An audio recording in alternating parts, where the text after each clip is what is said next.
आज मोदी जी ने अपने पैसे बैंक में जमा करवाए थे, मगर चोर ने चुरा लिए और गाड़ी लेकर भाग गया। चोर को पकड़ने के लिए मोदी जी ने मशीन लगवाई। आइए पता लगाते हैं कौन सी गाड़ी चोरी की है। मुझे ये गाड़ी चोरी की लग रही है। उसे देखने से पहले रुक जा बेटा, मुझे देखकर इग्नोर मत करना।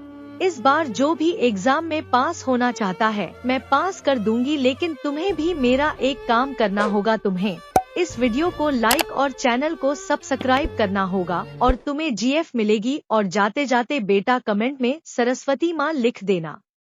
तभी इस गाड़ी का कचरा हो जाता है।